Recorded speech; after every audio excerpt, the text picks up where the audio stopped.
But if you have a look at the final total that Rajasthan have put on the board, 169, you'd imagine the route has been pretty conventional. It's not.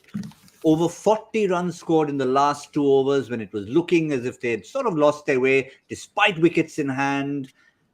Yet they managed to somehow get their way to 169 for three, batting through the innings pretty much. Jos Buttler, 70 of 47 deliveries. Well, not pretty much. He did bat through the entire innings. Let's not forget he opened the batting with Yashasvi Jaiswal.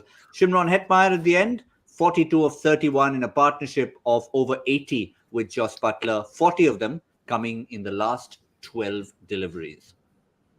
Welcome to Cricbuzz Live. I'm Gautam Bhimani with Joy Bhattacharjya and Shaun Pollock. Lots of strange stats in there. I'm not sure which one to pick up, Shaun. The partnership between Buttler and Hetmeyer. Hetmeyer got more of the strike, but not a single boundary, as in a 4, hit by Jos Buttler in that innings, the entire innings he played. Yeah, it's very unusual. Normally you have something. Normally it's a thick edge or an outside edge or an inside edge. Which was the one that was dropped by Faf du Plessis? I thought that one had bounced short, but that must have come off Hetmeyer. But yeah, I mean, his striking when he gets in the zone is just next level. When he's in, and that was why I was saying you just got the feeling that the strategy actually wasn't to go too full too quickly. At Mumbai, as I mentioned in the halftime show, that if you get those full lengths wrong, it's like a hard volley. It can be like a trampoline bounce. Whereas length deliveries, Harsha Patel in particular, have been brilliant in hitting those areas, ripping his fingers across it, and it was difficult to find that timing. So the dew also looks like it's present, so I'm not too sure the spray has done its job, but they'll be whipping around at the halfway break trying to get as much of that water off. But Butler's been on fire, and I suppose you also got to appreciate him for the fact that it wasn't his day. He wasn't striking it. He wasn't going like a train, but he still had the nerve to hold it. And I think that could be what we've seen this season from Buttler, which we haven't seen in the years gone by. In the years gone by, he might have just given it away, gone for something big and popped it up in the air. But to hold your nerve is so important. Maybe it is also what we mentioned about the 4 batters at the back end. But that is really good striking. I mean, he's got over 200 runs in the tournament after 3 innings. Over 400 runs is perceived as a good year. So he's halfway there and he's still got 11 knocks to go. So that's really good. Yeah, I mean, it was like with Hetmeyer and Buttler, it was like 2 people who have turned up really late for a party, to use the phrase that we often use, and they've turned up that late. Maybe there's a curfew and they've got to chug drinks down in about the last 15 minutes or so, while most people have been at it since 6 in the evening, and they took advantage, right? No, absolutely. I mean, 1/6 of Hasranga in the 8th over. And after that, 5 sixes in the last 2 overs, basically, for Buttler. Very amazing. Also very interesting.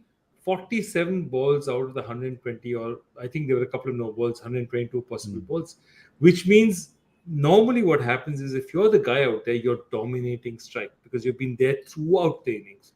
And he wasn't dominating strike. And as Shaun was talking about, he was not timing the ball. He didn't look good. He didn't look, if you've not hit a single 4 in the first 6 overs also, it shows somewhere it's not going perfectly well for you. But what he did was he held his patience, he waited, and when the ball was bet, and remember, their really go-to bowler in the final overs is Harshal Patel. He finished in the 18th.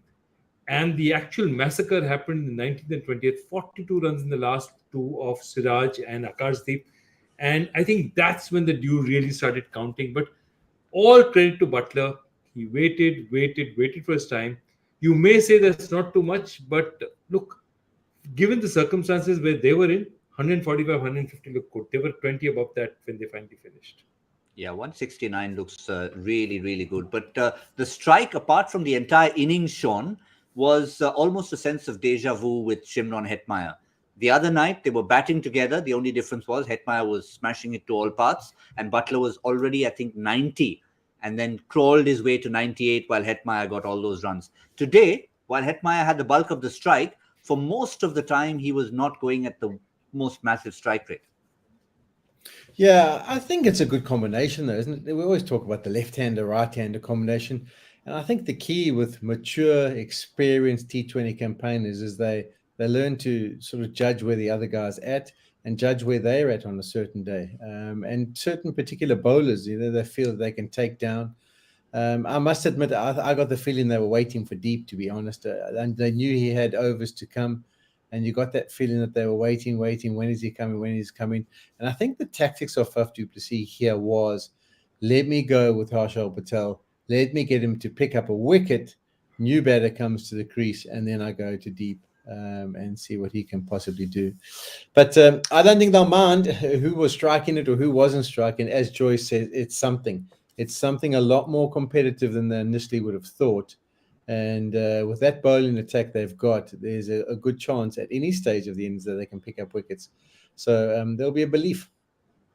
And they'll certainly hope that spray works in the mid-innings. Towards the end of that first innings, it just looked as if it was really wet. Not that you can blame that. It was some good striking. But you have to compliment Buttler, just to finish off on him, Joy, on his flexibility. In a matter of a couple of nights, he's played 2 outstanding innings. And they've been about as lopsided as it comes. Previous game, bang, bang, bang, bang in the power play. And then he carries on and sort of nurdles it to get to 100. This time, hangs in there for the entire innings and goes berserk in the last 12 balls. No, I really think that what I like about Buttler this time is the fact that it wasn't his surface. And I always like batsmen or teams who fight it out when they don't start well. I think Buttler did exactly that, saw the circumstances, gave the strike to other people, didn't allow himself to dominate the strike. He felt he wasn't getting it, and you could make out. He was mistiming it. He was not getting it right. He waited for his chance, waited till the ball got wet, waited till it was too late to do anything. At that point, he had to take the chance. But when he did, 30 in the last 2 overs, he really took toll there. And of course, let's remind you, he was dropped on 10 and 11, won by his countryman David Willey, and a caught and bowled, not the toughest caught and bowled in the world, but if that had stuck, it might have been a very different innings. Because, Shaun, just to reiterate one more time, yes, it's Buttler showing his maturity, but it could have been a conversation between him and Sangakkara or somebody in there saying, listen, you need to bat deep. I know you're not hitting in the middle. It'll come. Wait for it. It'll come. We don't exactly have the best batting lineup between 7 and 11. Yeah, and if you've been there for a while and you're struggling with the timing, what makes you think that the next guy coming to the crease is going to be able to middle it from ball 1 anyway?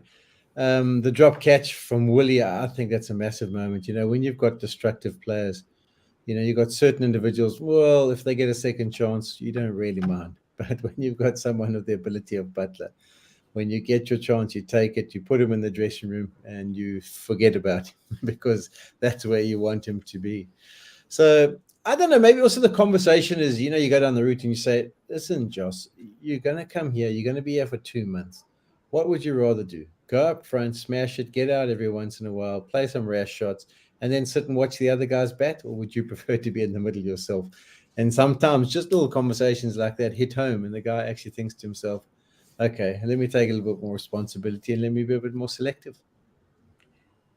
But yeah, despite all the stroke play we saw, the one person we were not treated to today was Sanju Samson. It seemed a strange passage of play, Joy. Just a couple of deliveries. One, which he thought, okay, it's short. He just hit a 6. Short, I'm going to go after it. The ball did nothing. Hit him on the pads, review, overturned.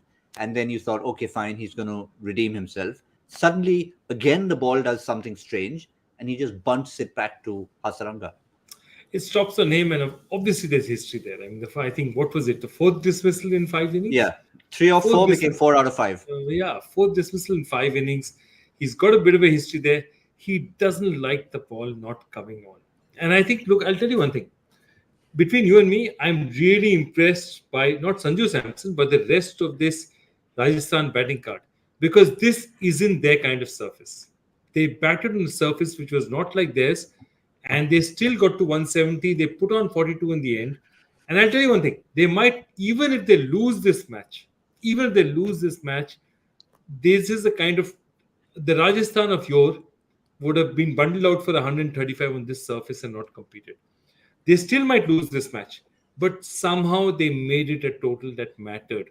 They held on, they made it. That 13.20, that last 5 overs, what they did is crucial out here. And if they get a couple of early wickets, God knows what's going to happen. Look, the dew is against them, the circumstances are against them. But this is a Rajasthan team that showed the maturity to give a target of 170, where Rajasthan teams of, maybe even a couple of years back would have given it at 135 and said we did our best. Just a quick word before we wrap on Harshal Patel.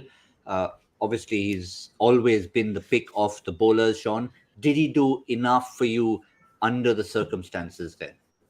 Yeah, I thought he was great. I thought he was really good. I thought he identified what the surface was about, which of his deliveries were going to be effective. And what does he end up going for? 4 overs for 18, 1 for 8. Yeah, absolutely brilliant. You got no qualms with him. Hasaranga did a decent job as well. I think it was just a case in point of those last 4 overs or last 3 overs leave a bit of a bad taste in the mouth. And unfortunately, that's the nature of the beast. As a bowler, when you're coming at the back there, you think of what your plans are going to be, but if they don't work out, you sometimes can have some major damage done. And unfortunately for them, that was the case in point tonight. But it's a good score. I think it's a really good score on that surface. But I think the way RCB can bat and the fact that they know what they have to chase and the dew might play the part, I still think we're in for a really good contest. Well, I'm going to throw one more question at you in the subject of dew before we wrap up the show. Given that you've got the dew, and given the fact that it may not come immediately if you've done a bit of the roping around the field and sprayed a little bit, in that light, do you then change your bowling order? Are there certain bowlers who maybe will not relish the dew as much? Shaun, I'll come to you first on this, and jiggle your bowling order a little bit. Yeah, it could be. I mean, they talk about matchups. They'll get a word with Chahal. I don't think Chahal would be someone you would turn to. I think it would be Ashwin if you decided to go in that first 6 as the finger spinner. And you'll just maybe have a word with him and see if he likes the matchup, the contest. He's probably gone all right against Faf over the years in particular. But yeah, that's always the part, isn't it? I mean, it's a disappointment if the dew plays the part, because those skills of those 2 spinners in the middle overs are so fantastic that you want to see it under conditions where they've got the best chance of having an impact and they can really spin a web. So I hope it doesn't play too big of a part. I know they are a little bit more open to changing balls these days. If it gets a bit unmanageable, they're prepared to go to a new ball. And those are the times where as soon as those kind of decisions are made, a new ball is got, in the spinners come. Yep, and the 2 quick bowlers as well, Joy, to in Bolt, we'll get a little movement, at least Rajasthan will hope so. And Prasidh Krishna. I mean, Prasidh Krishna 2.0, let's point out. Absolutely. Prasidh Krishna 2.0, couple of deliveries up front. I'd give him 2 overs no matter what the circumstances were. Try and get that one unplayable. Both Bolt and Prasidh Krishna are great new ball bowlers. So, you'd give them the new ball. So even if you bring in somebody like Ashwin, perhaps it's like a 4th over or a 5th over that you give him.